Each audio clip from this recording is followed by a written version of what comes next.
नकली नेताओं के पीछे चलना बंद कर दीजिए। मेरे सवालों के साथ जय हिंद दोस्तों, मैं गुफर आलम फौजी। नमस्कार, मैं रवीश कुमार। ये मेरा YouTube चैनल है रवीश कुमार ऑफिशियल, उसी को आप फॉलो कर सकें।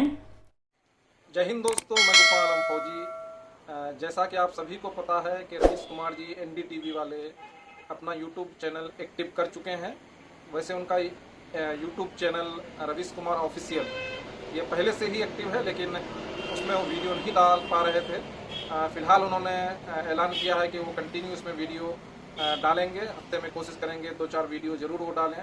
तो उनका जो ऑफिशियल चैनल है रवीश कुमार ऑफिशियल, आप उनसे बिल्कुल जुड़ें, क्योंकि लोकतंत्र जहां खतरे में है, जहां देश के विभिन्न संस्थान खतरे में है, जहां संविधान की धज्जियां उड़ाई जा रही है, ऐसे में लोकतंत्र की स्थापना के लिए ऐसे मजबूत पत्रकार की सख्त ज़रूरत है। तो रवीश कुमार जी का जो ऑफिशियल YouTube चैनल है रवीश कुमार ऑफिशियल, इनको जरूर सब्सक्राइब करें। और अगर वक्त बचे तो गुफरान आलम फौजी मेरा YouTube चैनल है, इसको भी सब्सक्राइब करें। नमस्कार, मैं रवीश कुमार। ये मेरा YouTube चैनल है। कई लोगों ने कहा कि मेरे नाम पर कई YouTube चैनल बन गए हैं और वे उस चैनल को फॉलो करने लगे हैं।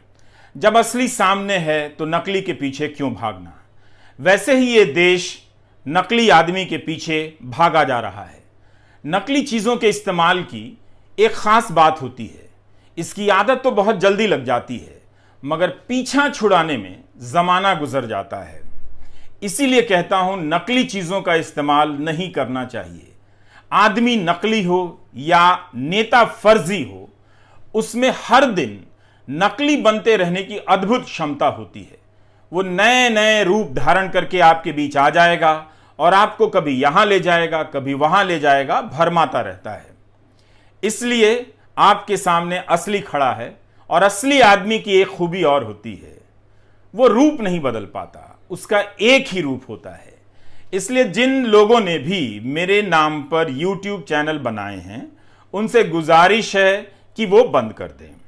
अब जब बात नकली और फर्जी की उठी गई है, तो इससे जुड़ी एक जानकारी आपको बता देता हूं। उद्योगों की एक संस्था है फिक्की, जो समय समय पर अध्ययन कराती रहती है और प्रकाशित करती रहती है कि नकली चीज़ों के इस्तेमाल से क्या क्या नुकसान हो रहा है।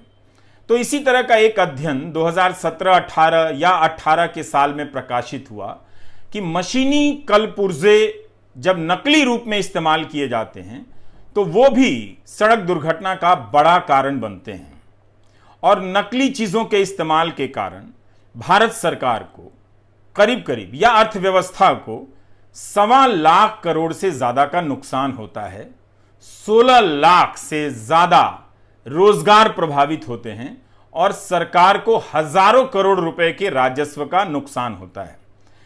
इस तरह की चीजें ज्यादातर 5 बड़े सेक्टरों को प्रभावित करती हैं। एक तो कपड़ा है, दूसरा रेडीमेड गारमेंट है, तीसरा इलेक्ट्रॉनिक साजो सामान है, मशीन और कलपुर्जे हैं, फिर तंबाकू है।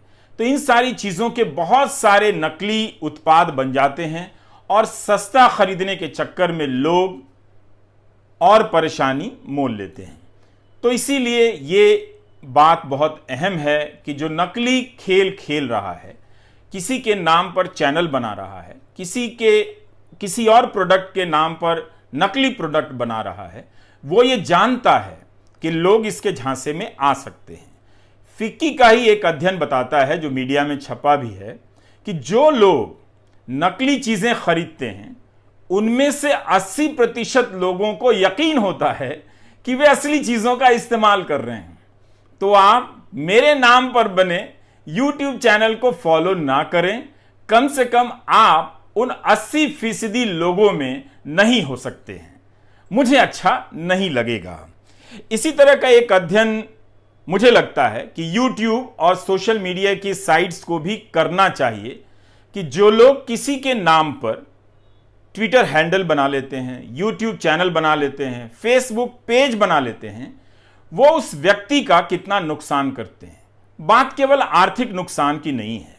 कई बार किसी के नाम से पेज बनाकर लोग झूठी बातें फैलाते हैं, अश्लील चीज़ें पोस्ट कर देते हैं, ज़्यादा भ्रामक चीज़ें फैलती हैं तो लोग और परेशान होते हैं और जिनके पास मेरा नंबर है, किसी तरह का संपर्क है, किसी के जरिए संपर्क है, वो अपनी परेशानी को मेरे नज़दीक ठेलते रहते हैं।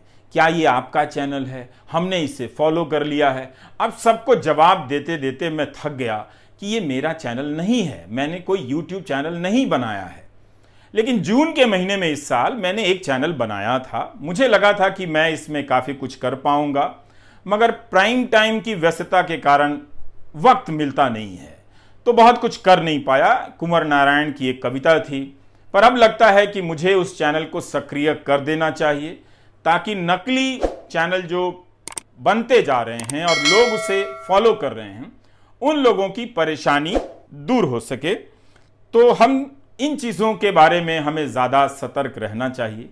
बहुत ज़रूरी नहीं है, हर बार ज़रूरी नहीं है कि कोई माँ गंगा की गवाही दे, उनकी कसम खाए तभी हम आप पर यकीन करें। ऐसे लोग ज़्यादातर मामलों में आपके यकीन का दोहन करते हैं, फ़ायदा उठाते हैं। माँ गंगा कभी साफ नहीं हुई, लेकिन उनके नाम पर कस्में उठाकर कितना सब कुछ सच्चा सच्चा लगता था। लेकिन इलाहाबाद हाई कोर्ट के हाल की टिप्पणियों को पढ़िए।